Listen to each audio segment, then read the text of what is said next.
اما بعد فاعوذ باللہ من الشیطان الرجیم بسم اللہ الرحمن الرحیم رب اشرح لی صدری ویسر لی امری واحلل عقدۃ من لسانی یفقہوا قولی۔ احادیث نبویہ کا جو مجموعہ ہم پڑھ رہے ہیں، 40 نووی، امام نووی رحمۃ اللہ علیہ کا مرتب کردہ 40 یا 41 یا 42 حدیثوں کا مجموعہ۔ اس کی ایک خصوصیت یہ ہے کہ اس میں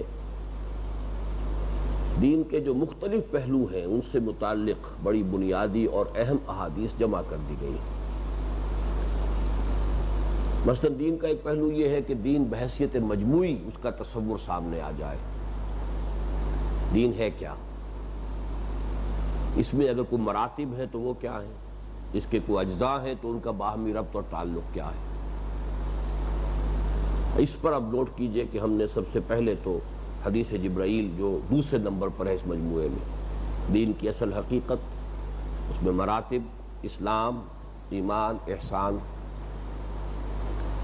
پھر اسی حوالے سے ہم نے ایک اور حدیث جو اس مجموعے میں شامل نہیں ہے، ہمارے مطالعہ قرآن حکیم کے منتخب نصاب میں ہم نے اس کا اضافہ کیا، اس لیے کہ اس میں دین کی حقیقت بحیثیت مجموعی ایک اور پہلو سے سامنے آئی اور اس کے اجزاء ترکیبی سامنے آئے، اس کی جڑ کیا ہے، تنا کیا ہے، چوٹی کیا ہے۔ تو یوں سمجھیے کہ یہ دونوں حدیثیں جو ہیں یہ دین کو ایک کل کی حیثیت سے سامنے رکھنے کے ضمن میں بڑی بنیادی اہمیت کی حامل ہیں۔ پھر حدیث جبرائیل کے ایک حصے کی وضاحت پر مشتمل ایک اور حدیث اس میں تھی، حدیث نمبر 3 تھی، حضرت عبداللہ ابن عمر رضی اللہ تعالی عنہما سے، جس میں کہ اسلام کی حقیقت وہی بات جو حدیث جبرائیل میں تھی وہ اس میں بھی آ گئی۔ اسی طریقے سے جو ہم نے حدیث پڑھی تھی حضرت معاذ بن جبل سے جو روایت کی گئی ہے، جو ہمارے مطالعہ قرآن حکیم کے منتخب نصاب میں ہے، اس کے 2 اجزاء پر مشتمل 2 حدیثیں ہم نے اس مجموعے میں پڑھ لی ہیں۔ ایک حضرت عبداللہ ابن عمر سے رضی اللہ تعالی عنہما اور ایک خود حضرت معاذ بن جبل سے ہے۔ تو یہ تو گویا کہ اسی دین کو بحیثیت کل واضح کرنے کے لیے یہ احادیث، جن میں سے یوں سمجھیے کہ 4 حدیثیں اس مجموعے میں اور 5ویں حدیث کا ہم نے اضافہ کیا کہ جو مطالعہ قرآن حکیم کے منتخب نصاب میں شامل ہے۔ یہ دین بحیثیت مجموعی کل کی حیثیت سے اس کے اجزاء، اس کے مراتب۔ اب اسی میں ایک اور پہلو ہمارے سامنے آیا کہ دین میں خاص طور پر عبادات کا جو معاملہ ہے اس میں بدعات کا اختراع جو ہے، نئی نئی رسومات اور نئی نئی شکلیں پیدا کر لینا، یہ دین کا بالآخر حلیہ بگاڑ کر رکھ دیتا ہے۔ اس پر 2 حدیثیں آ گئی، حضرت عائشہ صدیقہ رضی اللہ تعالی عنہا کی حدیث نمبر 5 وہ ہم پڑھ چکے ہیں، اور پھر یہ کہ حضرت ارباد ابن ساریہ رضی اللہ تعالیٰ عنہ کی حدیث، وہ حدیث نمبر 29 ہے، وہ بھی ہم نے پڑھ لی ہے۔ تو ایک خاص مضمون پر 2 حدیثیں، اگرچہ اس مجموعے میں وہ مختلف مقامات پر ہیں، لیکن اگر مضمون اور اس کے موضوع کو دیکھا جائے تو وہ ایک دوسرے سے بہت قریب ہیں۔ ایک تیسرا موضوع ہے ایمان کی حقیقت اور اس کے جو باطنی کیفیات ہیں اس کی وضاحت پر مشتمل، اور یہ ظاہر بات ہے کہ دین کا اہم ترین پہلو ہے۔ اس کے ضمن میں ابھی ہم نے صرف ایک حدیث پڑھی ہے، اور وہ ہے کہ جس سے اس مجموعے کا آغاز ہوا تھا، نیت کی تصحیح، انما الاعمال بالنیات، اس لیے کہ نیت کا سارا دار و مدار جو ایمان پر ہے۔ اللہ پر ایمان ہے حقیقی معنی میں تو جو بھی آپ کام کریں گے اسی کے لیے کریں گے، اللہ کے لیے کریں گے۔ آخرت پر یقین ہے تو پھر آخرت کے لیے کریں گے، اور اگر وہ ایمان کمزور ہے تو بعد نیکی کے اعمال بھی انسان لوگوں کو دکھانے کے لیے یا کوئی اور دنیاوی شہرت حاصل کرنے کے لیے یا یہ کہ کوئی وجاہت دنیاوی حاصل کرنے کے لیے انسان پھر کرتا ہے، ریاکاری کے لیے کرتا ہے۔ تو یہ در حقیقت یہ ریاکاری جو ہے، اور یہ اگر خلوص نیت میں کوئی کمی ہے تو وہ حقیقت میں ایمان کی کمی پر دلالت کرنے والی شے ہے۔ اس موضوع پر بہت سی حدیثیں آئیں گی اس میں، اور وہ جوامع الکلم کے عنوان سے متعدد احادیث آئیں گی، لیکن میں نے اس وقت صرف ایک کیٹیگری کے اعتبار سے کہ اس حدیث کو امام نووی ہی نہیں بلکہ تقریباً تمام محدثین نے اپنے مرتب کردہ مجموعوں کے بالکل شروع میں اس کو شامل کیا ہے، تاکہ یہ معاملہ بھی بالکل شروع سے واضح ہو جائے کہ حدیث کا اگر ہم نے مجموعہ مرتب کیا ہے تو ہماری نیت جو ہے وہ بھی ہم نے خلوص نیت کے ساتھ کیا ہے، اور جو شخص بھی اس کو پڑھے وہ بھی پہلے اپنی نیت کی تصحیح کر لے۔ انما الاعمال بالنیات وانما لکل امرئ ما نویٰ، اس حوالے سے وہ حدیث نکال لی گئی، اور بالکل آغاز میں، ورنہ واقعہ یہ کہ اہمیت کے اعتبار سے اور جابیت کے اعتبار سے تو حدیث جبرائیل جو میں نے آپ کو بتایا تھا کہ ام السنہ ہے، یعنی تمام ذخیرہ احادیث میں اس کا مقام وہی ہے جو قرآن مجید میں سورہ فاتحہ کا ہے۔ ام الکتاب سورہ فاتحہ، ام السنہ حدیث جبرائیل۔ تو جیسے قرآن مجید کا آغاز اور افتتاح ہوتا ہے سورہ فاتحہ سے، ایسے ہی اس مجموعے کا افتتاح ہونا چاہیے تھا حدیث جبرائیل سے، لیکن نہیں، اس حکمت کے پیش نظر کہ وہ جو اصل حقیقت ہے کہ جو کام بھی آپ کرنے چلیں، چاہے وہ طلب علم کا ہے، اس کے لیے یہ ہے کہ پہلے اپنی نیت کی اصلاح کر لی جائے کہ کوئی دنیاوی غرض و غایت جو ہے اس میں پیش نظر اور مد نظر نہ ہو، بلکہ صرف اللہ کے لیے۔ فمن کانت ہجرتہ الی اللہ ورسولہ فہجرتہ الی اللہ ورسولہ ومن کانت ہجرتہ لدنیا یصیبها او امرأۃ ینکحها فہجرتہ الی ما ہاجر الیہ۔ اب آج جو پہلے ہم نے 3 حدیثیں پڑھنی ہیں، ان 3 کا تعلق ہے اسلام کے فقہی نظام سے۔ اسلام کا ایک داخلی نظام ہے، ایمانی حقائق ہیں، لیکن ایک اس کا قانونی نظام بھی ہے جو اس کے ظاہری اعمال سے بحث کرتا ہے، حلال، حرام، فرائض، واجبات، منہیات، یہ ایک جو ڈھانچہ بنتا ہے۔ اور آپ کو معلوم ہے کہ جو ہمارا علم فقہ اب کہلاتا ہے، حالانکہ لفظی طور پر فقہ کے معنی فہم، اور حدیث نبوی میں جب یہ لفظ آتا ہے تفقہ، تو وہ در حقیقت فہم دین اور فہم قرآن کے لیے آتا ہے۔ اس لیے کہ حضرت عبداللہ ابن عباس رضی اللہ تعالیٰ عنہما کے لیے حضور نے یہ دعا فرمائی تھی، اللہم فقہہ فی الدین وعلمہ التاویل، اے اللہ اس نوجوان کو دین کا فہم عطا کر دے اور قرآن مجید کی تفسیر و تعویل کا صحیح ملکہ ان کو حاصل ہو جائے۔ یہ دعا کی ہے، تو یہ خاص جو ہے قانونی معاملے کے لیے نہیں ہے، لیکن بعد میں یہ لفظ جو ہے علم فقہ یہ خاص ہو گیا ہے اسلام کے قانونی نظام کے بارے میں، جو اس کے احکام ہیں، اوامر و نواہی ہیں، حلال اور حرام ہیں، فرائض و واجبات ہیں، محرمات ہیں، ان تمام کا جو ایک نظام ہے اس کے لیے اس کو ہم اب کہتے ہیں علم فقہ۔ تو یوں سمجھیے کہ 3 حدیثیں وہ ہیں کہ جو اس اعتبار سے بڑی فنڈامنٹل ہیں۔ ان میں سب سے پہلے یہ الحدیث السادس، 6ٹھی حدیث، عن ابی عبداللہ نعمان بن بشیر رضی اللہ عنہما قال، حضرت ابو عبداللہ نعمان بن بشیر رضی اللہ عنہما چونکہ آیا، اس کا مطلب یہ کہ حضرت نعمان بھی صحابی ہیں، ان کے والد بشیر وہ بھی صحابی ہیں۔ عن ابی عبداللہ النعمان بن بشیر رضی اللہ عنہما قال سمعت رسول اللہ صلی اللہ علیہ وسلم یقول، انہوں نے فرمایا کہ میں نے خود سنا اللہ کے رسول صلی اللہ علیہ وسلم کو یہ فرماتے ہوئے، ان الحلال بین وان الحرام بین وبینہما امور مشتبہات لا یعلمہن کثیر من الناس۔ بڑی فنڈامنٹل بات ہے۔ حلال، یقیناً حلال بالکل واضح ہے، اور یقیناً حرام بالکل واضح ہے۔ بین کہتے ہیں وہ شے جو بالکل واضح ہو، جس کو کسی اور اضافی وضاحت کی، اضافی دلیل کی کوئی ضرورت نہ ہو، جس کو میں اکثر اپنے دروس میں فارسی کے اس مقولے سے ہمیشہ اس کی وضاحت کیا کرتا ہوں، آفتاب آمد دلیل آفتاب۔ جب سورج طلوع ہو جائے تو اپنے وجود پر وہ خود ہی دلیل ہے، اب کسی اور دلیل کی اسے حاجت نہیں۔ تو بین شے وہ ہے جو بالکل روز روشن کی طرح آیا ہو، واضح ہو۔ ان الحلال بین وان الحرام بین وبینہما امور مشتبہات لا یعلمہن کثیر من الناس۔ ایک انتہا پر تو وہ حلال چیزیں ہیں جن کا حلال ہونا بالکل واضح ہے، دوسری انتہا پر وہ حرام چیزیں ہیں کہ جن کا حرام ہونا بالکل واضح ہے، بین ہے۔ ان دونوں کے مابین کچھ چیزیں ہیں کہ جو مشتبہ ہیں، یقین کے ساتھ نہیں کہا جا سکتا کہ یہ حلال ہے یا حرام ہے، کوئی صریح نصوص موجود نہیں ہے کہ جو اس کی حلت یا حرمت پر دلالت کرنے والے ہوں، لہذا اس کے بارے میں شبہ پیدا ہو سکتا ہے، متشابہات کسی شکل مشتبہات ہو جاتی ہیں۔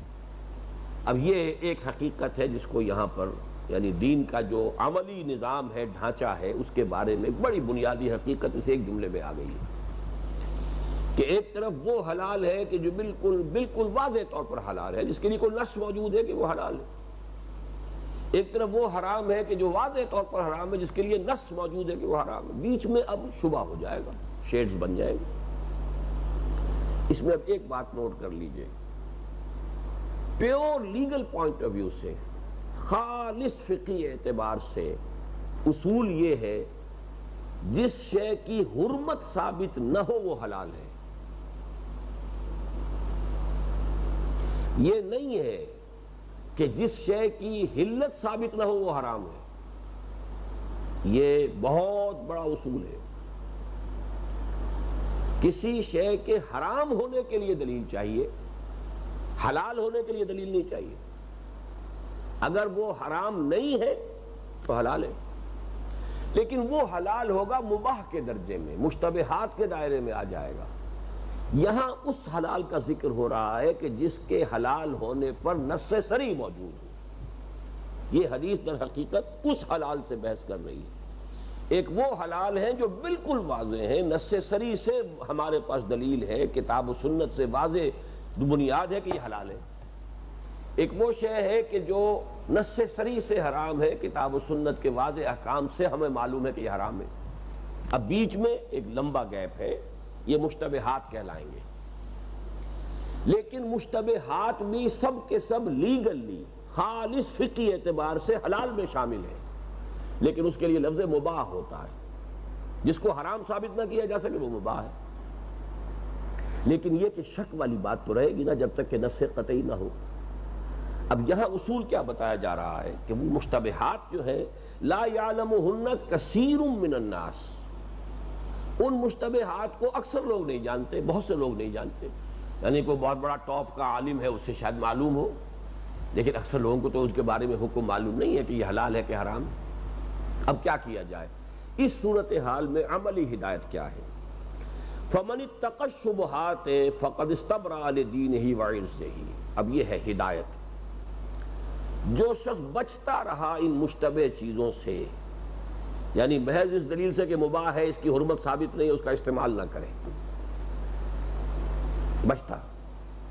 فَمَنِ اتَّقَى الشُّبُهَاتِ، جو ان مشتبہ چیزوں سے بچتا رہا، فَقَدْ اسْتَبْرَأَ، تو اس نے برات حاصل کر لی، نجات اور کامیابی حاصل کر لی، لِدِينِهِ وَعِرْضِهِ، اپنے دین کے لیے بھی اور اپنی عزت کے لیے بھی. ظاہر بات ہے بندہ مومن کی عزت تو اسی میں ہے نا کہ اللہ تعالیٰ کے ہاں اس کا مقام جو ہے وہ عزت والا ہو، تو وہ تو اسی سے محفوظ رہے گا.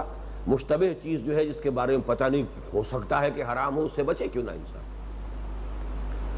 تو فَمَنِ اتَّقَى الشُّبُهَاتِ فَقَدِ اسْتَبْرَأَ لِدِينِهِ وَعِرْضِهِ وَمَنْ وَقَعَ فِي الشُّبُهَاتِ وَقَعَ فِي الْحَرَامِ. اور جو مشتبہ چیزوں میں ملوث ہو جائے گا، واقع ہو جانا، اس کے اندر ملوث ہو جائے گا، مشتبہ چیز ہے ملوث ہو گیا، وہ حرام میں بھی ملوث ہو جائے گا. ہوتے ہوتے آدمی کا تھریش ہولڈ جو ہے وہ لو ہونا شروع ہو جاتا ہے. اب دیکھیے سوچ سمجھئے کہ یہ حرام ہے، مطلق ہے، واضح ہے، یہ حلال ہے، مطلق ہے، واضح، بیچ میں مشتبہات ہیں. آپ نے ذرا سا ادھر سے سفر شروع کر دیا تو اب اس کا امکان ہے کہ ڈگری بائی ڈگری آپ ادھر ڈرفٹ ہو جائیں، ادھر ہوتے چلے جائیں کہ ایک چیز اس کے بعد دوسری چیز، تیسری چیز، ہوتے ہوتے ہو سکتا ہے کہ آپ کھلا حرام تک پہنچ جائیں. تو تقوی اس شے کا نام ہے کہ آپ مشتبہات سے بچیں. کوئی شے چاہے اس کے حلال ہونے کا فتویٰ موجود ہو، خالص لیگلی کہ اس کی حرمت پر کوئی دلیل قطعی نہیں ہے، لیکن یہ کہ انسان اس سے بچے، یہ تقویٰ ہے. اس میں انسان اپنی عزت اور اپنے دین کو محفوظ کرے گا اگر وہ اس طرح کی مشتبہ چیزوں سے بچتا رہے. اب مثال کے طور پر ایک واقعہ ہے جو ہماری تاریخ کے بڑے ہی، میں سمجھتا ہوں کہ قیمتی واقعات میں سے ہے، اس کو یاد ہونا چاہیے. نور الدین زنگی رحمۃ اللہ علیہ کہ جن کے پھر جانشین کی حیثیت سے صلاح الدین ایوبی رحمۃ اللہ علیہ، یہ دو بہت ہماری تاریخ کی عظیم شخصیتیں ہیں، بہت نیک اور متقی حکمران تھے. نور الدین زنگی کا ولی عہد بیمار ہو گیا شدید، مرض الموت ایک طرح سے سمجھی گئی کہ اب یہ زندگی میں بچنے کے بہت کم امکانات ہیں. طبیبوں نے کہا کہ اگر شراب یہ پیے کچھ تھوڑی سی تو کچھ توقع ہے کہ شاید افاقہ ہو. کہا گیا کہ تھوڑی شراب پی لیجئے. یہ تو حرام ہے، میں کیسے پی لوں؟ نے کہا کہ جان بچانے کے لیے جائز ہے. کہ کہاں ہے؟ فتویٰ لاؤ. فتویٰ لا دیا گیا. جو بھی فقیہ تھے وہ ان کا فتویٰ آ گیا کہ جائز ہے، جان بچانے کے لیے جائز ہے. فرمایا ہو سکتا کسی دوسرے مسلک کے اندر حرام ہو. چاروں سنی فقہا کے اس وقت کے جو مفتی تھے چاروں کے فتوے آ گئے. اب اس شخص نے چاروں کو بلا لیا، انہیں بلاؤ میرے پاس، اور کہا دیکھو اگر میری موت کا وقت آ چکا ہے اللہ کے علم اور اللہ کی حکمت میں تو کیا اس شراب سے وہ ٹل جائے گا؟ نہیں. نمبر 2، اگر اللہ مجھے شفا دینا چاہتا ہے تو کیا وہ شراب کا محتاج ہے؟ کہا نہیں. تو جاؤ لے جاؤ اپنے فتوے، میں نہیں پیوں گا. یہ ہے وہ تقویٰ کہ مشتبہ چیز سے انسان اپنے آپ کو بچائے، فتویٰ چاہے موجود. اسی کو ایک اور حدیث شاید اس میں بھی ہو شامل، استفت قلبک ولو افتاک المفتی، اپنے دل سے پوچھا کرو چاہے مفتی تمہیں فتویٰ دے بھی دے، لیکن اصل مفتی تمہارے دل میں. لیکن بندہ مومن کا دل ہو، فاسق و فاجر کا دل نہ ہو جو خود ہی پولیوٹڈ ہو، اس کے آنکھوں پہ اینکیں چڑھی ہوئی ہوں. کو دوسری بندہ مومن جو ہے خلوص اور اخلاص کی نعمت سے اگر مالا مال ہو گیا ہے تو اس کا دل سب سے بڑا مفتی ہوتا ہے.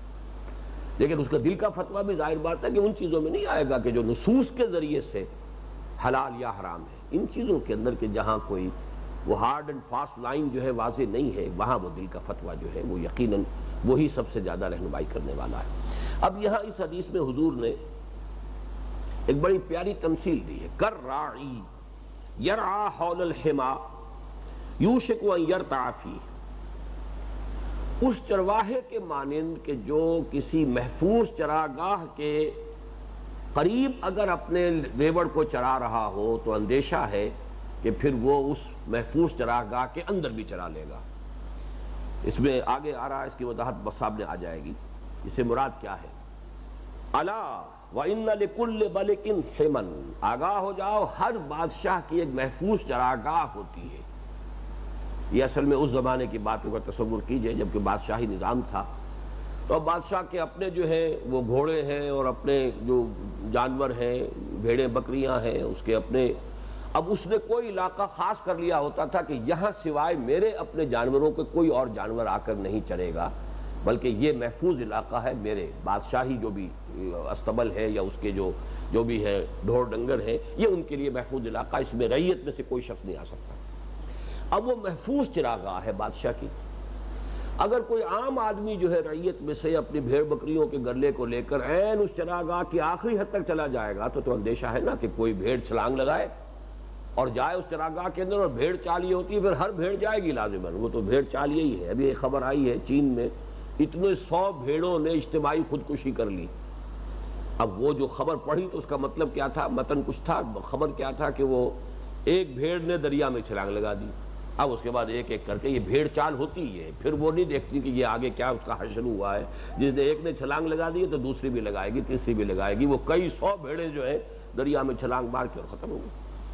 تو پھر یہ کہ اس کا اندیشہ ہے کالراعی یرعی حول الحما یوشک ان یرتع فیہ الا وان لکل ملک حما الا وان حمی اللہ محارمہ. آگاہ ہو جاؤ کہ اللہ کی محفوظ چراگاہ کے مانند اس کے محرمات ہیں، جن چیزوں کو اس نے حرام قرار دے دیا اس کے قریب نہیں جانا. فلا تقربوها، مت جاؤ اس کے قریب. تو جن چیزوں کو اللہ نے حرام قرار دے دیا ہے، یہ گویا کہ ایک تشبیہ ہے کہ جیسے بادشاہ کی کوئی اپنی محفوظ چراگاہ ہوتی ہے، ایسے ہی یہ اللہ تعالیٰ کی طرف سے یہ چیزیں ممنوع ہیں، آؤٹ آف باؤنڈز ہیں عام لوگوں کے لیے. الا وان فی الجسد مضغۃ. اب دیکھیے یہ ٹکڑا جو آیا ہے اس حدیث کا، وہ در حقیقت اس کے باقی مضمون سے نہیں بلکہ وہ دین کی اصل جو بنیادی اور باطنی حقیقت ہے، وہ جو دل کی نیت کا مسئلہ جو جس سے کہ یہ مجموعہ شروع ہوا ہے. الا وان فی الجسد مضغۃ، آگاہ ہو جاؤ کہ انسان کے جسم میں ایک لوتھڑا ہے. اذا صلحت صلح الجسد کلہ، جب وہ صحیح ہوتا ہے تو پورا جسم صحیح ہوتا ہے. وَإِذَا فَسَدَتْ فَسَدَ الْجَسَدُ كُلُّهُ، اور جب اس میں فساد ہو، اس میں خرابی ہو، اس میں بیماری ہو، اس میں روگ ہو تو پورا کا پورا جسم جو ہے وہ فاسد ہو جاتا ہے۔ الا وہی القلب، آگاہ ہو جاؤ کہ وہ دل ہے، اس لیے کہ سارا دار و مدار ایمان کا دل پر ہے، ایمان کا محل جو ہے، مقام، وہ دل ہے۔ وَلَمَّا يَدْخُلُ الْإِيمَانُ فِي قُلُوبِكُمْ، ابھی تک ایمان تمہارے دلوں میں داخل نہیں ہوا۔ ایمان کے دو محل ہیں، ایک قانونی ایمان ہے، وہ زبان، آمنت باللہ کما ہوا باسمائہ وصفاتہ وقبلت جمیع احکامہ، آمنت باللہ وملائکتہ وکتبہ ورسلہ والیوم الآخر والقدر خیرہ وشرہ من اللہ تعالی والبعث بعد الموت۔ اب یہ تو محل کیا ہے اس ایمان کا؟ اقرار باللسان، زبان۔ ایمان حقیقی کا محل کیا ہے؟ قلب۔ جیسے کہ سورہ حجرات میں دونوں اعتبارات سے مثبت بھی، وَلَٰكِنَّ اللَّهَ حَبَّبَ إِلَيْكُمُ الْإِيمَانَ وَزَيَّنَهُ فِي قُلُوبِكُمْ، اللہ تعالیٰ نے تمہارے نزدیک ایمان کو محبوب کر دیا ہے اور اسے تمہارے دلوں میں کھبا دیا ہے۔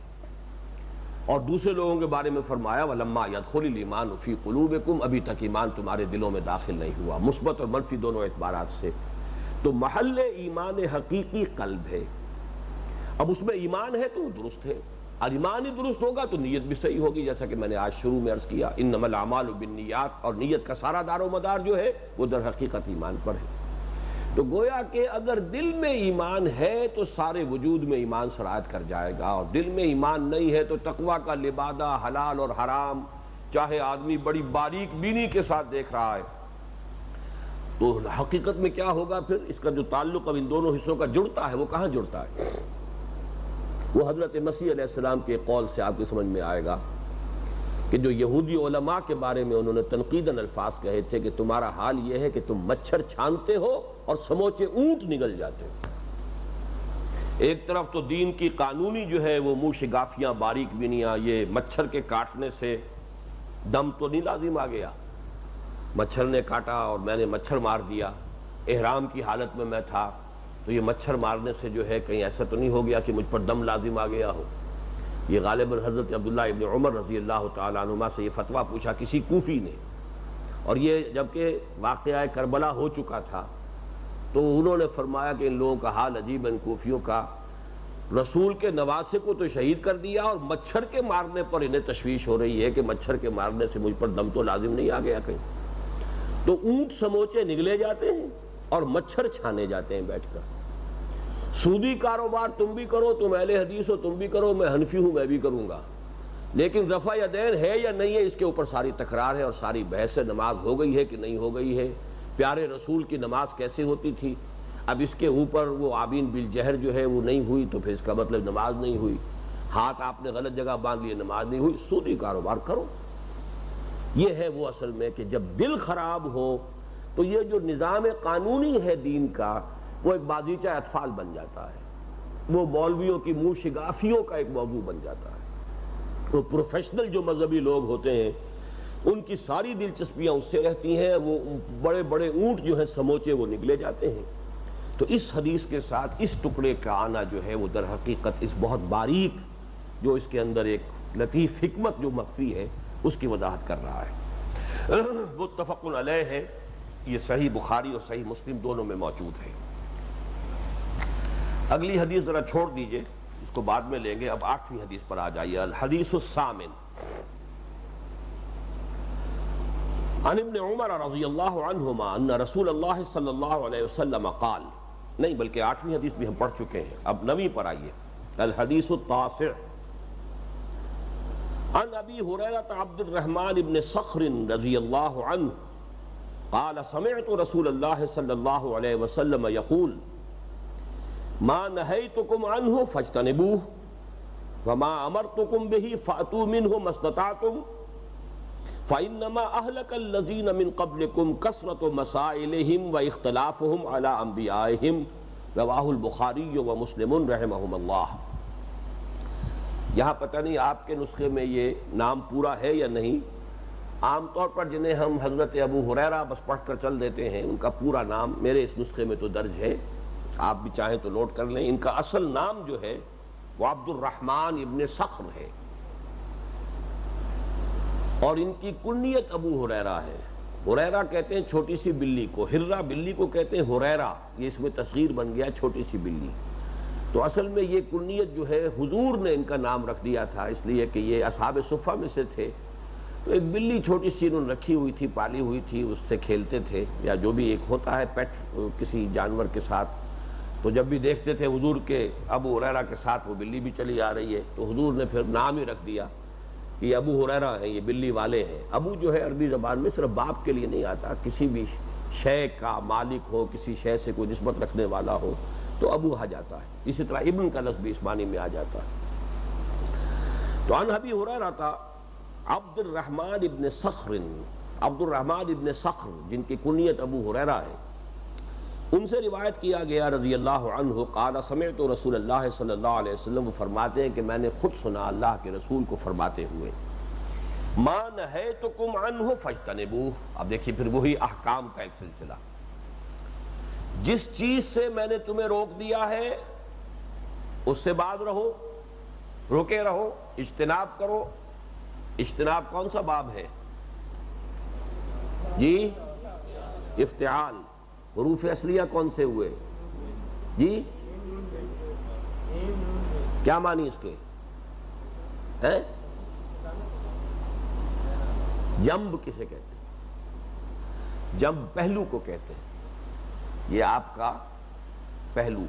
تو اجتناب پہلو تہی کرنا، کسی چیز سے اپنے پہلو کو، پہلو تہی جو عربی کا فارسی کا لفظ ہے، پہلو تہی، اپنے تہی دامن کہتے ہیں وہ شخص جس کے دامن میں کچھ نہ ہو، تہی دامن۔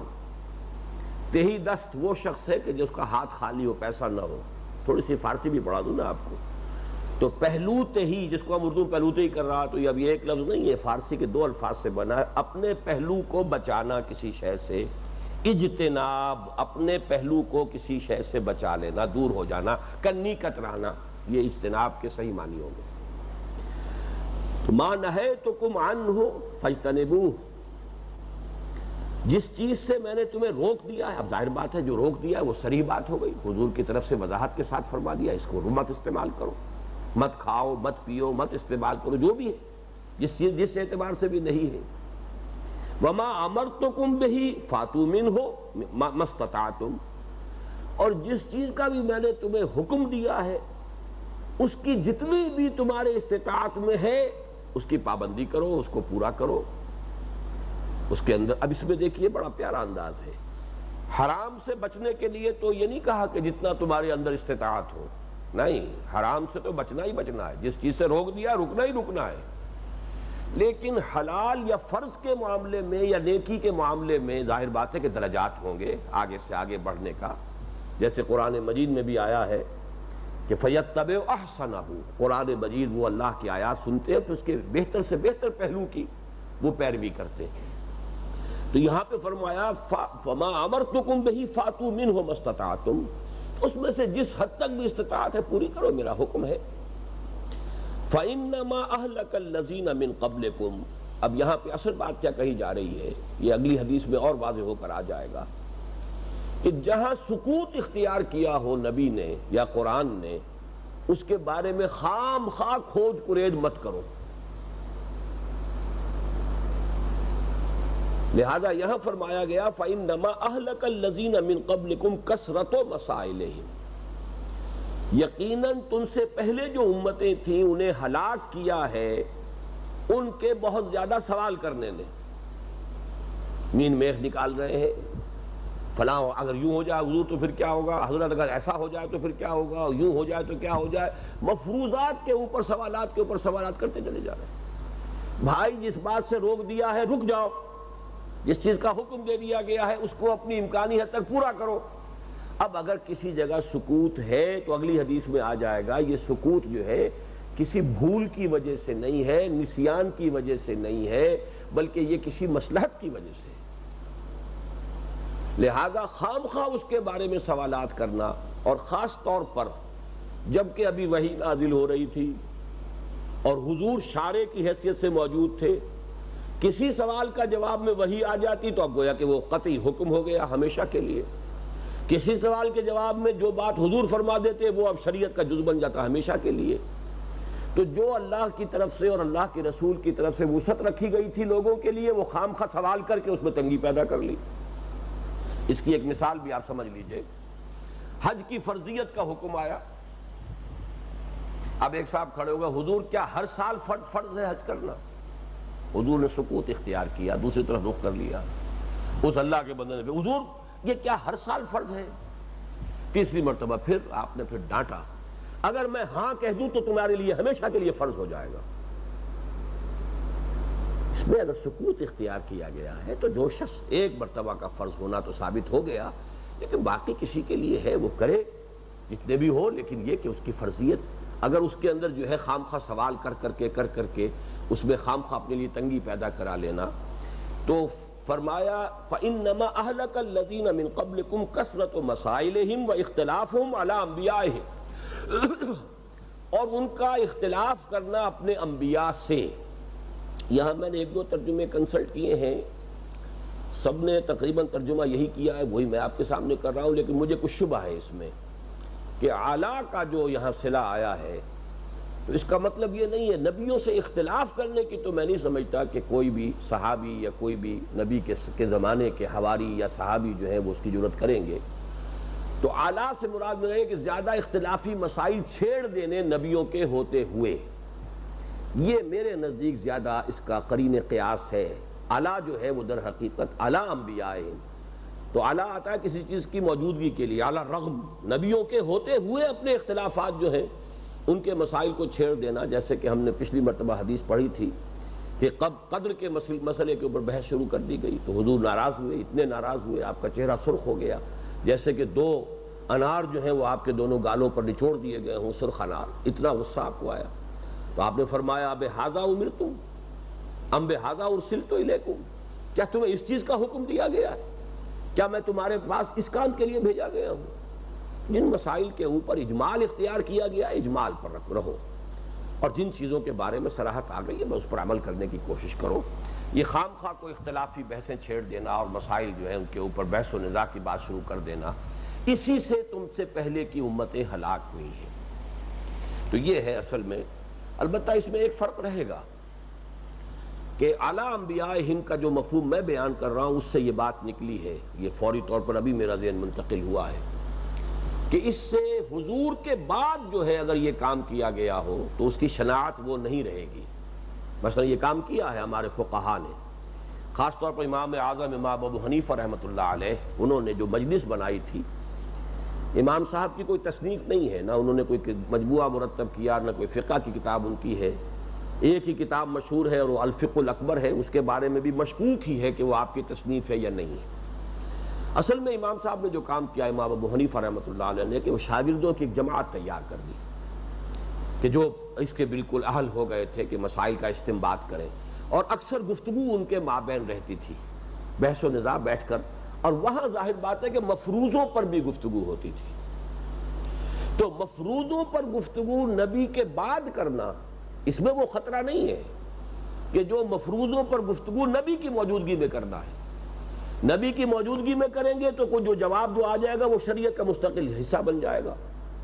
نبی کے بعد اگر وہ بات ہو رہی ہے تو وہ شریعت کا مستقل حصہ تو نہیں ہے، وہ تو ایک رائے ہوگی. وہ یہ امام اعظم کی رائے تھی، یہ قاضی ابو یوسف کی رائے تھی، یہ امام محمد کی رائے تھی، یہ امام ظفر کی رائے تھی. وہ شریعت نہیں ہے، وہ رائے ہے.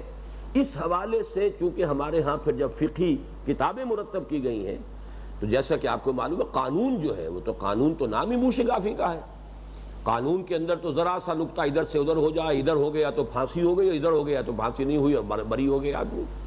یہی وجہ ہے کہ بھٹو صاحب کو آپ کو معلوم ہوگا کہ جو جج تھے وہ 3 جج ایک طرف تھے بری کر رہے تھے اور 4 جج ادھر تھے جنہوں نے پھانسی لٹکا دیا. ظاہر بات ہے کہ نقطہ جو ہے کوئی ایسا ہی قانونی نقطہ تھا کہ جس کے بارے میں اتنا صریح اختلاف ہو سکتا تھا انٹرپریٹیشن کا، تو باریک سے نقطے کے اوپر ہی پھانسی لگ سکتی ہے اور باریک سے نقطے کے اوپر جو ہے وہ جان بخشی ہو سکتی ہے. قانون کا مسئلہ یہی ہے. لہذا جب بعد میں فقہ مرتب ہوئی ہے یا اب بھی اگر قانون مرتب ہوگا تو اس میں وہ فقہی موشگافیاں کرنی پڑیں گی، لیکن اختلافہم علی انبیائہم، نبیوں کے ہوتے ہوئے اس کام کو کرنے کا مطلب یہ تھا کہ آپ شریعت کے دائرے کو مستقل طور پر تنگ کروا رہے ہیں اور لوگوں کے اوپر پابندیاں جو ہے وہ زیادہ سے زیادہ کرواتے چلے جا رہے ہیں. بعد کے کسی شخص کا یہ مقام و مرتبہ نہیں ہے. اس اعتبار سے اگر تفاصیل میں اور مفروضوں پر گفتگو ہو تو اگر اس سے کوئی شخص جو ہے اپنی طبیعت کے استاد کی وجہ سے اس سے اختلاف کرے لیکن اس کے اندر وہ شناعت اور قباحت نہیں ہے جو اختلافہم علی انبیائہم. یہاں یہ مفہوم جو ہے اس علا کے لفظ کی وجہ سے اسی وقت میرا ذہن ادھر منتقل ہوا ہے، اور میں سمجھتا ہوں کہ یہی بات صحیح ہے. اکثر جگہ ترجمے صحیح نہیں ہوئے. نبیوں سے اختلاف یہ معاملہ نہیں ہوا کرتا. نبیوں کے ہوتے ہوئے اختلافی مباحث چھیڑ دینا جس کے نتیجے میں کہ پھر شریعت کے احکام جو ہے اس کے اندر اور تفاصیل جو ہے پیدا ہوتی چلی جائیں اور لوگوں کے آپشنز اور محدود ہوتے چلے جائیں. جب تک وہ اتنی باریکیاں نہیں تھی تو آپشنز کھلے. اب آ جائیے اس موضوع پر. الحدیث الثلاثون، 30ویں حدیث.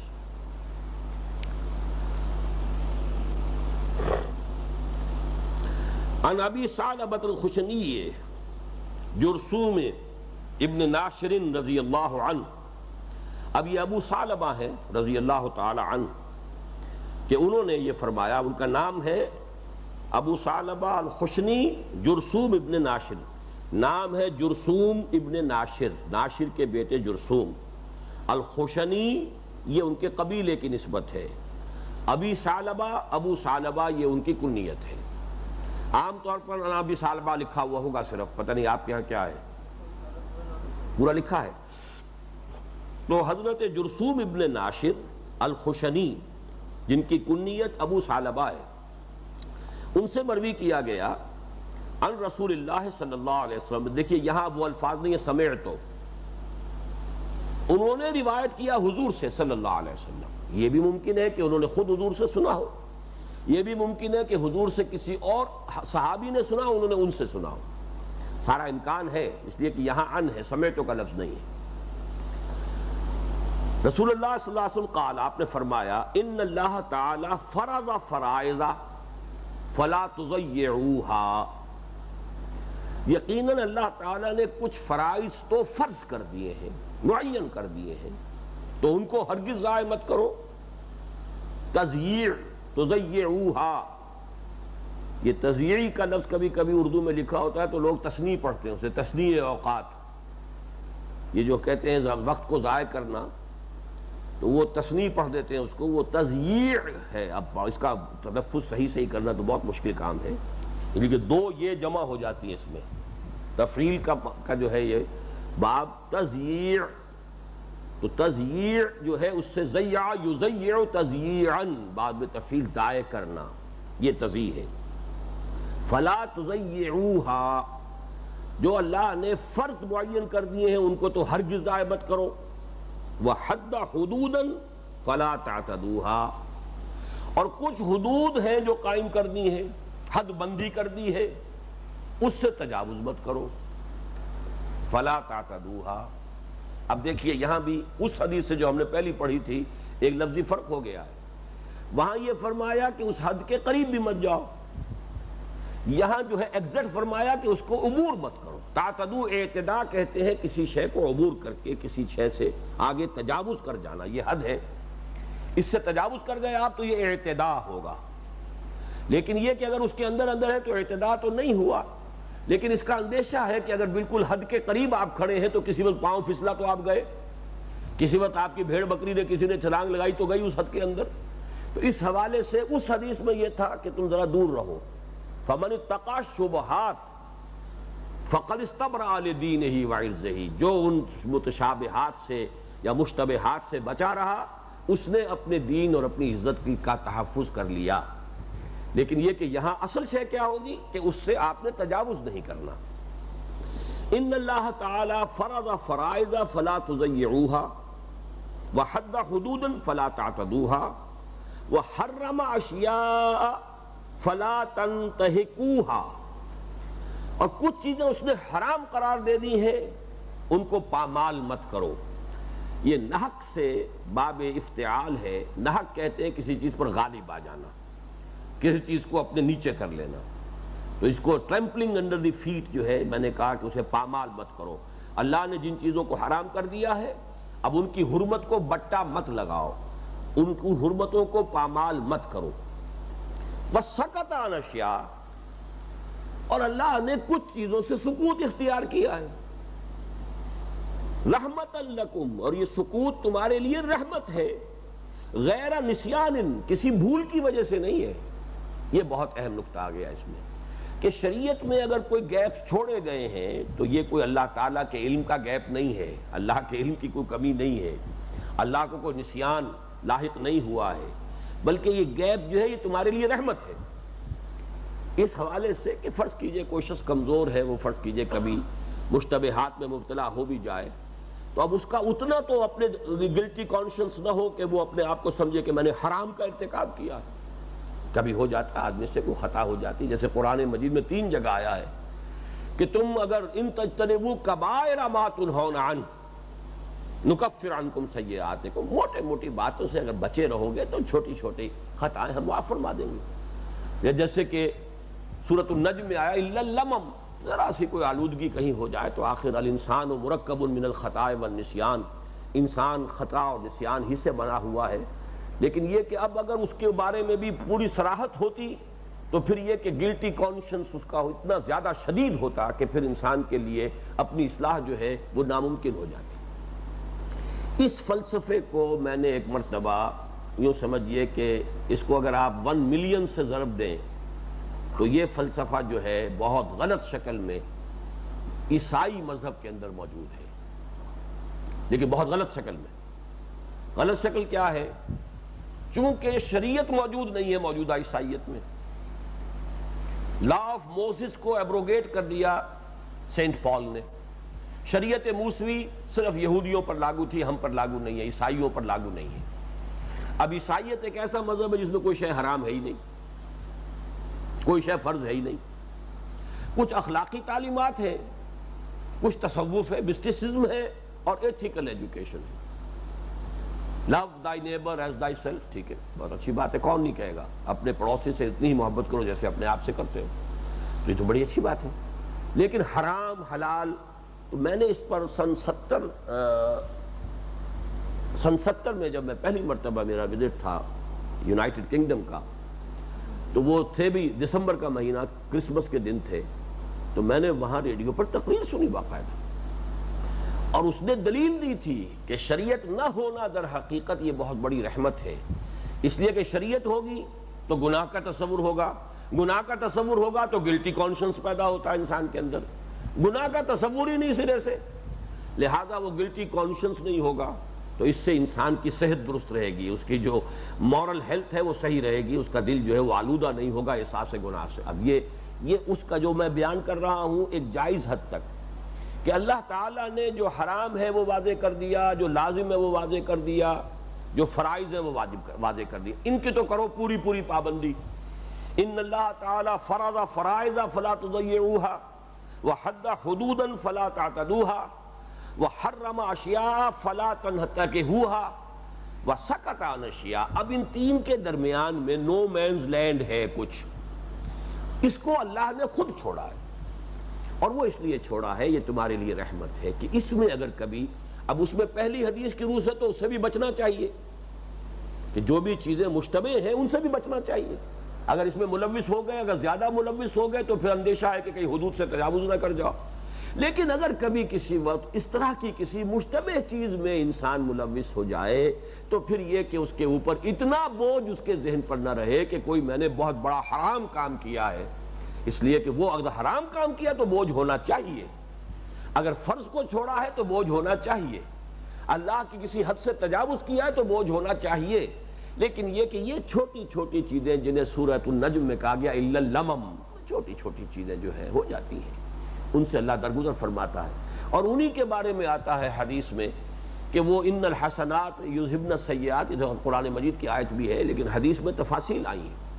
جب انسان وضو کرتا ہے، ہاتھ دھوتا ہے تو ہاتھ کے گناہ جو ہے وہ دھل جاتے ہیں، اگر وہ آنکھوں میں پانی ڈالتا ہے تو اس سے آنکھ کا گناہ جو ہے دھل جاتا۔ کون سا گناہ دھل جاتا؟ کوئی گناہ کبیرہ نہیں دھلتا، یہ جو گناہ صغیرہ ہیں، صغائر جو ہیں، یہ دھل جاتے ہیں۔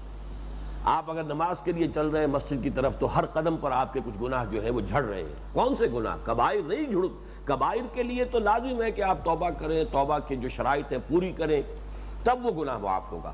صغائر جو ہیں چھوٹے چھوٹے الا اللمم، یہ جو چھوٹی چیزیں ہیں، معمولی چیزیں، گناہ تو وہ بھی ہیں، لیکن یہ کہ وہ گناہ خود بخود بھی ان الحسنات یذہبن السیئات، نیکیوں کے ذریعے سے ان کا ازالہ خود بخود ہوتا رہتا ہے، دھلتے رہتے ہیں۔ وضو کے ساتھ دھل گئے، مسجد کی طرف جا رہے ہیں وہاں دھل گئے، وہاں پہ بیٹھے انتظار کر رہے ہیں تو وہاں ان گناہوں کا کفارہ جو ہے وہ انتظار کا جو بھی لمحہ آپ وہاں گزار رہے ہیں مسجد میں نماز کے لیے، اس سے وہ آپ کی خطائیں جو ہیں صغائر جو ہیں ان کا کفارہ ہو رہا، یہ سب ہوتا رہے گا، کبائر نہیں۔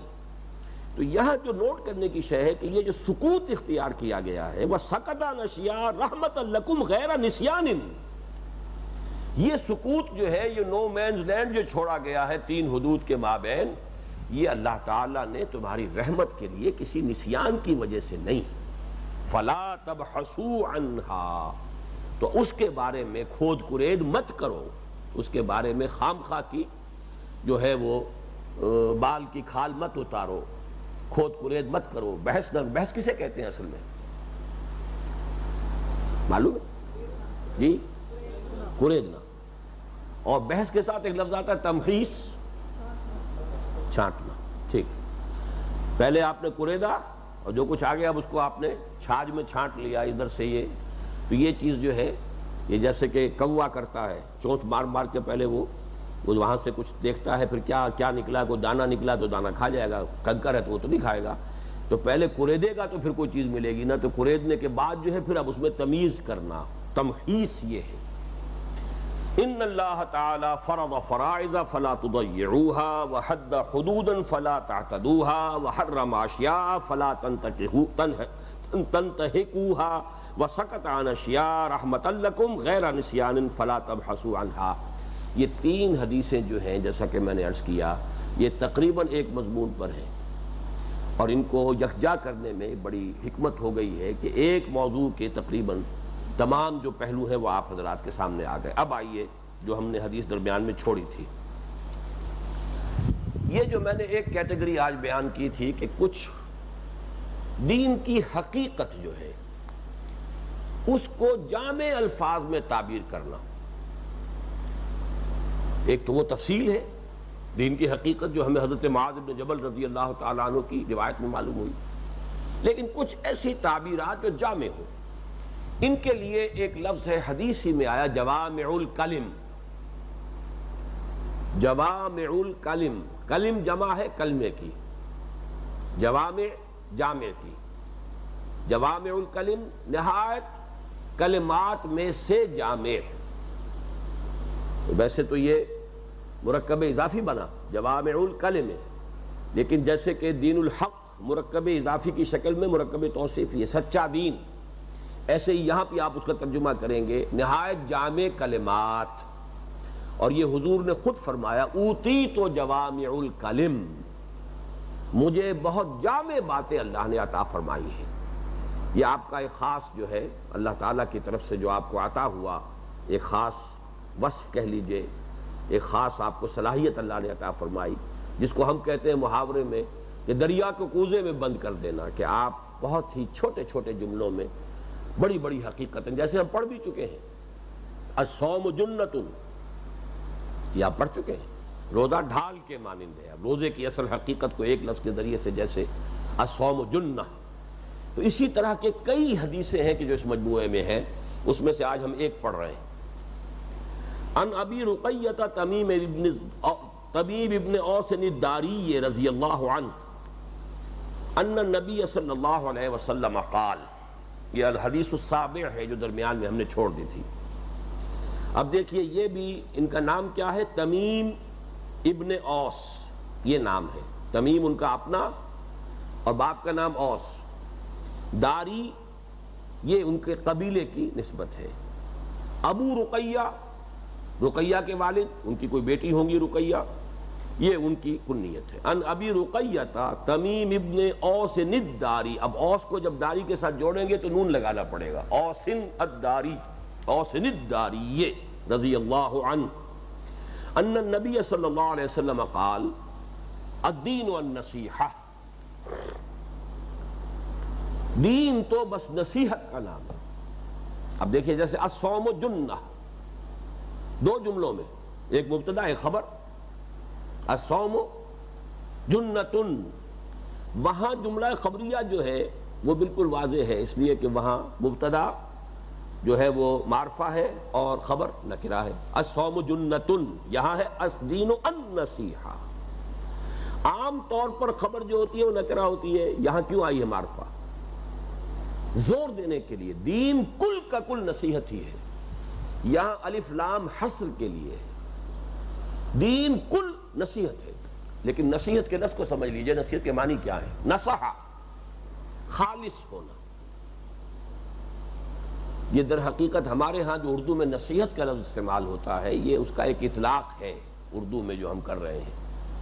عربی میں تو اس معنی میں تو یہ لفظ آتا ہی نہیں ہے، وعظہ کا لفظ آئے گا، جیسے ہم نے پڑھا ہے وہ جو ایک حدیث ہم پڑھ چکے ہیں، وعظنا رسول اللہ صلی اللہ علیہ وسلم ذات یوم، آپ نے ہمیں وعظ فرمایا۔ ایسے حضرت لقمان کے بارے میں وہو یعظہ، وہ اپنے بیٹے کو نصیحت کر رہے تھے۔ تو نصیحت کا لفظ جس معنی میں اردو میں استعمال ہوتا ہے، عربی میں وہ اس کا استعمال میرے علم کی حد تک تو ہے ہی نہیں سرے سے۔ خاصہ اصل میں کیا ہے نصیحت کا؟ خالص ہونا۔ تو خلوص و اخلاص یہ نصیحت کا اصل مفہوم ہے۔ دین نام ہے خلوص و اخلاص کا۔ اب خلوص و اخلاص نیت کا خلوص و اخلاص بھی ہے۔ نصح لہو، اس کے کیا معنی ہوں گے؟ اس کے ساتھ نہایت خلوص کا معاملہ کیا۔ نصح لہو، اس نے اس کے ساتھ بہت خلوص کا معاملہ کیا۔ اگر آپ کسی کی خیر خواہی میں کوئی بات اس سے کہہ رہے تو یہ بھی نصیحت ہو گئی۔ آپ نے اس کی اپنی خیر خواہی میں، اس کی بہتری کے لیے آپ نے ایک بات اس سے بتائی ہے، اس سے کہی ہے، تو یہ نصیحت ہے۔ اس معنی میں اس لفظ کا اس کے ساتھ ایک جو ہے وہ لغوی ربط تو موجود ہے، لیکن اس میں استعمال عربی زبان میں لفظ نصیحت کا نہیں ہے، بلکہ نصیحت کے معنی خلوص و اخلاص، خیر خواہی، وفاداری۔ اب اس کے جو ترجمے کیے جائیں گے مختلف نسبتوں سے، ترجمے مختلف ہو جائیں گے، وہ اس کی مثال ابھی سامنے آ جائے گی۔ الدین والنصیحہ، دین تو کل کا کل خلوص و اخلاص کا نام ہے۔ قلنا لمن، میرے پاس جو ہے یہ رواہ مسلم، امام مسلم کی روایت سے ہے، شاید آپ کے ہاں یہ ہے قلنا لمن یا رسول اللہ، یہ الفاظ بھی ہیں اضافی اس کتابچے میں، ہے یا نہیں؟ بس ٹھیک ہے، پھر میرے پاس جو اس کتاب کا نسخہ ہے اس میں یا رسول اللہ کے الفاظ بھی تھے، اور سلاسن کا لفظ بھی ہے، 3 مرتبہ حضور نے فرمایا الدین والنصیحہ، الدین والنصیحہ، الدین والنصیحہ سلاسن۔ تو یہ بھی بات سمجھ میں آتی ہے اصل میں کہ حضور کا عام قاعدہ یہ تھا، جیسا کہ حضرت معاذ بن جبل والی روایت میں ہم نے پڑھا کہ آپ نے، حالانکہ اس وقت وہ ایک ہی آدمی سے گفتگو کر رہے تھے، تب بھی آپ نے ہر بات کو 3 دفعہ دہرایا، اور ویسے مجمع میں جب گفتگو کرتے تھے تو 3 دفعہ دہرانا ویسے سمجھ میں آتا ہے، اس لیے کہ لاؤڈ سپیکر تو تھا نہیں۔ وہ داہنی طرف رخ کر کے فرمائی وہ بات، پھر سامنے رخ کر کے فرمائی وہ بات، پھر بائیں طرف جو لوگ بیٹھے ہیں شاید انہوں نے نہ سنی ہو جب آپ کا رخ ادھر تھا، تو 3 مرتبہ آپ دہراتے تھے۔ تو اس حدیث کے ایک متن میں سلاسن کا لفظ بھی موجود ہے، الدین والنصیحہ، الدین والنصیحہ، الدین والنصیحہ سلاسن۔ قلنا، ہم نے یہ کہا، لمن، کس کے لیے نصیحت، کس کے لیے خلوص، کس کے لیے اخلاص، کس کی خیر خواہی، کس کے ساتھ وفاداری؟ قال للہ ولکتابہ ولرسولہ ولأئمۃ المسلمین وعامتہم، رواہ مسلم۔ یہ خلوص و اخلاص اللہ کے ساتھ، اس کا کیا مطلب ہے؟ وفاداری بھی ہو، اللہ کی پوری تابعداری بھی ہو، تمام مخلوقات سے بڑھ کر اللہ سے محبت بھی ہو، اللہ کی رضا جوئی ہی انسان کا نصب العین بن جائے، یہ سارا اب اللہ کے ساتھ خلوص و اخلاص۔ الاعمال بالنیات، وہ یہاں پر اس میں شامل ہو جائے گا۔ گویا کہ وہی بات جو میں نے کہا تھا کہ کچھ چیزیں ایسی ہیں دین کی باطنی حقیقتوں کی تعبیر کے لیے، انہی میں سے اس حدیث کو نوٹ کیجئے، نمبر 1 والی حدیث، اور یہ نمبر 7 والی حدیث آ رہی ہے، اور بھی بہت سی آئیں گی بعد میں، لیکن اس کو نکال لیا ہے شروع میں تاکہ وہ ایک بہت اہم بات جو ہے وہ شروع میں آ جائے۔ تو اللہ کے ساتھ دوسری بات جو نوٹ کرنے کی ہے کہ عام طور پر ترتیب ہوتی ہے اللہ کے بعد رسول کی، یہاں لے کتاب ہی آیا ہے، رسول ہی بعد میں آیا ہے، اس کی وجہ کیا ہے؟ یہ بھی ہو سکتا ہے کہ یہ، جیسا کہ ہمیں معلوم ہے کہ حدیث جو ہے وہ لفظاً محفوظ نہیں ہوتی، ترتیب آگے پیچھے ہو سکتی ہے۔ جب حدیث جبرائیل کے اندر بھی ترتیب آگے پیچھے ہے جو ام السنہ ہے تو اور بھی ہو سکتا ہے، لیکن یہ کہ اگر یہی ترتیب ہے تو اس میں ایک بڑی حکمت نظر آتی ہے، اور وہ حکمت یہ ہے کہ رسول کا معاملہ جو ہے ایک خاص اعتبار سے صرف صحابہ کے لیے تھا، ہمارے لیے دائمی طور پر اللہ کے ساتھ منسلک شے اس کی کتاب ہے۔ اب ہمارے پاس اللہ کی کتاب موجود ہے، رسول صلی اللہ علیہ وسلم کی ایک حیثیت تو اللہ کی حیثیت کے تابع ہے، ان کی اطاعت کرنی ہے، وہ تو جو اللہ کی اطاعت ہے اس کے رسول کی اطاعت ہے، کرنی ہوگی۔ وَمَن يُطِعِ الرَّسُولَ فَقَدْ أَطَاعَ اللَّهَ۔ لیکن جو خلوص و اخلاص کا معاملہ ہے، میں ذاتی طور پر حضور کے ساتھ کیا خلوص برتوں گا، میں حضور کے ساتھ ذاتی طور پر کیا وفاداری کروں گا۔ البتہ یہ کہ قرآن کے ساتھ وفاداری، آپ اس میں وہ ساری چیزیں نوٹ کر لیجئے، مسلمانوں پر قرآن مجید کے حقوق، وہ پورا گویا کہ یہاں پر وَلِکِتَابِهِ، کتاب کے ساتھ خلوص، اس کا پورا حق ادا کرنا، اس کے ساتھ جو ہے پوری وفاداری۔ اب وفا کے معنی بھی پورا کرنا ہوتا ہے نا، وفاداری، وفا پورا کرنا، وعدہ وفا کرنا، وعدہ پورا کرنا۔ تو کسی کے ساتھ وفاداری کا مطلب یہ جو اس کے حقوق ہیں اس کو پورے کے پورے ادا کیے جائیں۔ تو للہ ولکتابہ ولرسولہ، اور رسول کے ساتھ صلی اللہ علیہ وسلم۔ اب اس میں کیا اس سے مراد ہے، وہ آئندہ ہم حدیثیں پڑھیں گے تو وہ کھل کر آ جائے گا۔ ویسے یہ کہ وہ مضمون تو ہمارے ہاں جو نبی اکرم صلی اللہ علیہ وسلم کے ساتھ ہمارے تعلق کی بنیادوں والا کتاب چاہے حب رسول کے تقاضے ہیں، یہ کتاب سے موجود ہیں، لیکن اس مجموعے میں بھی حدیثیں آئیں گی۔ لیکن جو اہم تر حصہ ہے اس کا ہمارے لیے، خاص طور پر آج کے دور میں کسی دینی جماعت کے لیے، کسی خادم دین فرد یا خادم دین جماعت کے لیے، وَلِأَئِمَّةِ الْمُسْلِمِينَ وَعَامَّتِهِمْ، یہ خلوص اور اخلاص اور وفاداری اور خیر خواہی، یہ مسلمانوں کے ائمہ کے لیے بھی اور مسلمانوں کے عوام کے لیے بھی، اور یہاں عوام پر ائمہ کو مقدم کیا گیا۔ وَلِأَئِمَّةِ الْمُسْلِمِينَ وَعَامَّتِهِمْ، اس کی وجہ کیا ہے؟ یہ بھی بغیر کسی سبب کے نہیں ہے، ترجیح بلا مرجح نہیں ہے۔ جس کے ہاتھ میں بھی مسلمانوں کے معاملات کی باغ ڈور آ گئی ہے، صحیح آئی ہے، غلط آئی ہے، اچھا آدمی ہے، برا آدمی ہے، لیکن بہرحال قسمت تو اب اس وقت اس کے ہاتھ میں ہے نا۔ وہ کوئی غلطی کرے گا، بیڑا غرق ہوگا۔ اس کو کوئی صحیح بات کہہ دیں، شاید اس کے دل کو لگ جائے تو قوم کے لیے، ملک کے لیے، پوری امت کے لیے مفید ہوگی۔ لہٰذا نصح و خیر خواہی اس کے ساتھ رہنی چاہیے۔ وہ نصح و خیر خواہی کا مطلب یہ نہیں کہ اس کا حکم مانا جائے، وہ تو اللہ اس کے رسول کے ساتھ معاملہ ہے۔ مطلب یہ کہ اسے ہمیشہ صحیح مشورہ دیا جائے۔ اس صحیح مشورے کے اندر وہ بات بھی شامل ہے، جیسا کہ حضور نے فرمایا کہ انصر اخاک ظالما او مظلوما، اپنے بھائی کی ضرور مدد کرو، چاہے ظالم ہو چاہے مظلوم ہو۔ اب صحابہ حیران ہوئے کہ ننصرہ مظلوما فکیف ننصرہ ظالما، حضور یہ تو سمجھ میں آ گیا کہ مظلوم ہونے کی حالت میں ہم اس کی مدد کریں، ظالم ہونے کی حالت میں کیسے مدد کریں؟ فرمایا اس کا ہاتھ روک لو ظلم سے، یہی اس کی مدد ہے۔ تو کسی غلط کام پر تنقید کرنا، کسی صحیح بات کا مشورہ دینا، اگر اس میں کوئی شخص رک جاتا ہے، جو آج کل کا ہمارا سیاست کا معاملہ ہے، اپوزیشن کی ہر وقت یہ خواہش ہوتی ہے کہ یہ حکومت گرے، تو صحیح بات کا مشورہ بھی نہیں دینا چاہیں گے، مبادا وہ صحیح بات کر لے تو اور مستحکم ہو جائے گی حکومت۔ یہ بالکل باریک بات ہے، اچھی طرح سمجھ لیجئے۔ صحیح بات اپنے پاس رکھیں گے روک کر کہ وہ تو اگر ہمارے ہاتھ میں طاقت آئے گی تو ہم کریں گے، لیکن اس وقت جو حکومت ہے اس کو ہم یہ صحیح بات کیوں بتائیں؟ اس کو تو ہر حال میں سینشر کرنا ہے، اس کو ہر حال میں اس کو جو ہے لوگوں کے سامنے ڈسکریڈٹ کرنا ہے، ہر حال میں اس کے اوپر تنقید ہی کرنی ہے، اسے تو کوئی الٹی پٹیاں ہی پڑھانی ہے تاکہ وہ الٹی پٹی پڑھائے، کسی کھائی میں گرے تو ہماری حکومت کے بننے کا امکان پیدا ہو۔ یہ ہے اصل میں موجودہ دور کی جمہوریت، جو مغربی جمہوریت ہے، جس میں کہ party in power and party in opposition کے مابین جو ریلیشنز ہیں وہ بالکل یوں سمجھیے کہ پیتھولوجیکل، وہ ایک طرح کی مرض کی نشاندہی کرنے والی چیزیں ہیں۔ لیکن اسلام میں یہ ہے کہ آپ صحیح مشورہ دیجئے، جو بھی اس وقت ہے اب ہے وہ، لیکن یہ کہ جو بات آپ صحیح سمجھتے ہیں اگر آپ ود ہولڈ کر رہے ہیں تو آپ خیانت کر رہے ہیں قوم کے ساتھ۔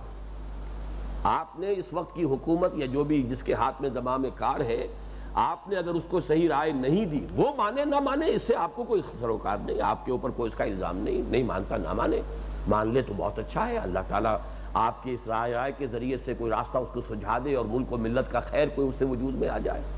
لیکن آپ ود ہولڈ کریں گے تو آپ نے تو خیانت کر لی۔